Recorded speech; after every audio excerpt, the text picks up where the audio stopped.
There is no safe place left for Iran's regime. Not anymore. Because what used to be a contested airspace has now become something far more dangerous, a sky fully controlled. The United States hasn't just gained an advantage. It has reached a level of dominance in the air that changes everything. And there's a clear signal that proves it. B-52 bombers are now flying directly over Iranian territory. Not from a distance, not from the edge of the battlefield, directly above it. And they're not holding back. They're dropping weapons capable of breaking what remains of Iran's military infrastructure. Again, and again, and again. The result? Explosions spreading across key locations, shockwaves triggering secondary detonations, a cascading effect that's tearing through critical systems. This is no longer about isolated strikes. This is about collapse. And this shift didn't go unnoticed. It was confirmed at the highest level. During a Pentagon briefing at the end of March, the chairman of the Joint Chiefs made it clear. The U.S. now has the confidence to deploy B-52 bombers directly over land inside Iran. That alone tells you everything. Because these aircraft are not stealthy.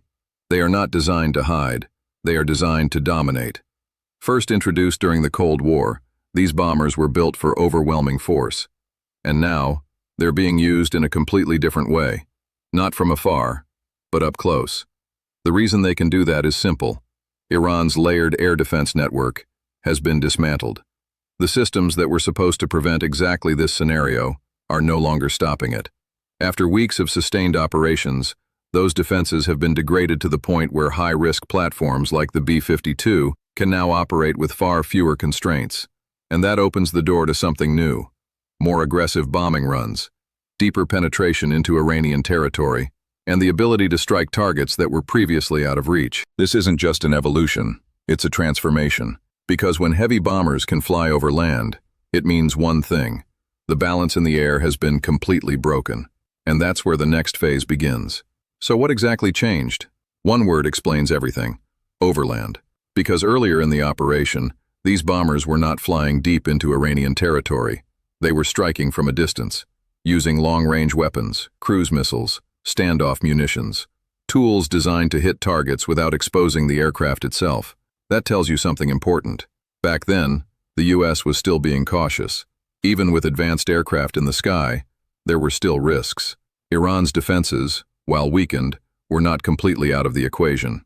So the strategy was clear. Strike from afar, stay out of reach, minimize exposure. But now, that caution is gone. B-52s are flying directly over Iran, crossing deep into its airspace, operating above key regions without needing to stay at a distance. That shift changes everything. Because it means the U.S. is no longer just managing risk. It's removing it. This is no longer air superiority. This is air supremacy. And that distinction matters. Air superiority means you have the advantage. Air supremacy means the enemy can no longer meaningfully respond. That's the level we're looking at now. And it unlocks a completely different type of warfare. Instead of launching missiles from far away, these bombers can now deliver something far more destructive. Bunker-busting munitions, heavy payloads, direct impact, deep penetration. Weapons designed not just to damage, but to reach what's hidden underground. And that's exactly where the focus has shifted.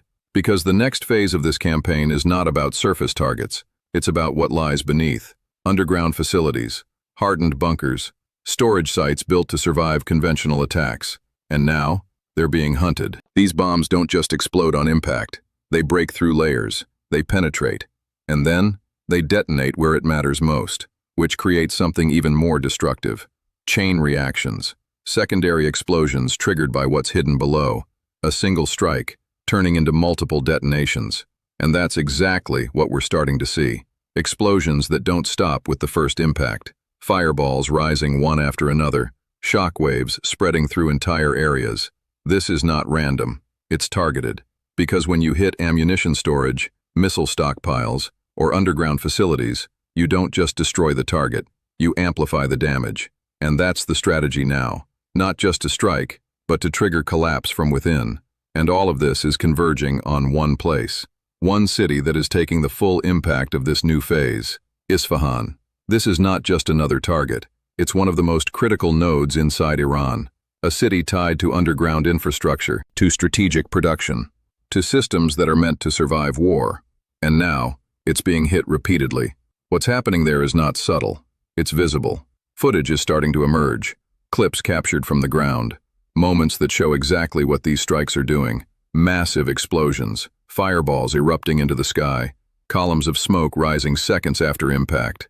But the most important detail is what happens after the first blast. Because in many cases, the explosions don't stop. They continue, one after another, a chain reaction. That tells you something critical. These are not empty targets. These are locations filled with material, explosives, ammunition, stored energy waiting to be triggered. And once it starts, it's almost impossible to contain. That's why these strikes are so effective, because they don't just destroy what they hit, they activate everything around it, and that multiplies the impact. Some of the explosions are so intense that they shake entire areas. You're not looking at isolated hits, you're looking at systemic damage, and the scale of it suggests something else. These strikes are not random, they are highly specific, because to trigger reactions like that, you need to know exactly where to hit. Storage facilities, underground depots, missile infrastructure, places that are designed to stay hidden, but not anymore, because now they're being exposed and destroyed. This is what happens when precision meets access, because without air supremacy, this level of targeting wouldn't be possible. But with it, everything changes. And there's another layer to this, because Isfahan isn't just a military hub, it's also connected to something far more sensitive, something that takes this entire situation to a different level. Because beneath Isfahan, there's something far more critical than weapons, something that changes the entire equation. Nuclear infrastructure, facilities built deep underground, protected, reinforced, hidden from conventional attacks, and potentially still holding enriched material. That's where this situation becomes far more serious, because this isn't just about military targets anymore. It's about capability, the ability to develop something far more dangerous. And that's exactly what the United States wants to eliminate. Completely. Now here's where things take an unexpected turn. There are growing indications that these strikes may have a second objective, not just destruction, but denial. Instead of removing what's underground, the goal may be to make it unreachable. Think about it. If you collapse the tunnels, if you seal the access points, if you bury everything under layers of rock, you don't need to extract anything. You just make it impossible to reach. And that changes the risk entirely. Because one of the most dangerous scenarios would involve sending ground forces into these locations. Highly exposed, time-sensitive, extremely vulnerable. Every minute on the ground would increase the risk. Missiles, drones, counterattacks. So instead, you remove the need for that operation. You seal it from above. And that's where bunker-buster weapons come in. Not just to destroy what's inside, but to reshape the terrain itself. Collapse structures, seal tunnels, cut off access. And if done correctly, what's inside becomes irrelevant, because it can't be used. Now here's the key detail. Not every strike produces a visible explosion. Some of the most important ones happen underground. No massive fireball, no dramatic visuals, just pressure, collapse, silence. Which means that what we're seeing on the surface might only be part of the story. The visible explosions could be masking something deeper, a parallel objective, less visible, but potentially more important. And if that's true, then this operation is not just about weakening Iran. It's about removing an entire capability, without ever needing to touch it directly. So how is all of this even possible? How can heavy bombers fly over a country, again and again, without being stopped? The answer is simple. Iran's air defense network is no longer functioning as it once did. What was built as a layered shield has been systematically degraded. Radar systems, surface-to-air missile batteries, detection capabilities. Step by step, they've been reduced. At first, that created openings, small gaps, moments of vulnerability. But over time, those gaps widened, until they became something else entirely, a space where aircraft can operate with minimal resistance. And that's the turning point. Because once advanced fighter jets can move freely, everything else follows. They detect threats. They eliminate what remains. They clear the path. And behind them comes the heavy force. That's where the B-52 enters. Not as a precision tool, but as a multiplier. A platform capable of delivering massive payloads, over and over again. Different types of weapons, different types of missions, always unpredictable. One moment it's long-range strikes, the next, deep penetration bombs, and that uncertainty becomes a weapon in itself. Because Iran never knows what's coming next. There's no stable defense, no consistent response, just impact. And that creates pressure, not just on the battlefield, but on the entire system. Because when infrastructure is hit, production slows. When storage is destroyed, supply collapses. When defenses fail, everything becomes exposed. And now, we may be approaching another shift. There are growing signals that this phase of the operation could lead to something else.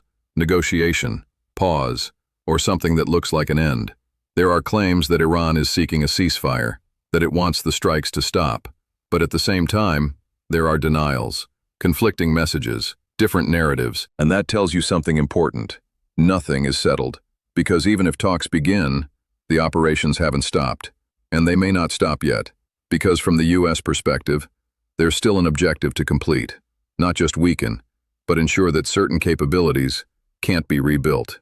And that could take time, days, weeks, but not much longer, because at this point, the trajectory is clear. Iran's defenses have been broken, its infrastructure is under pressure, and its options are shrinking. Meanwhile, the aircraft in the sky keep returning, again and again, and as long as they do, the outcome becomes harder to change. Because this is no longer about gaining advantage, it's about finishing the job. And right now, everything suggests that moment is getting closer.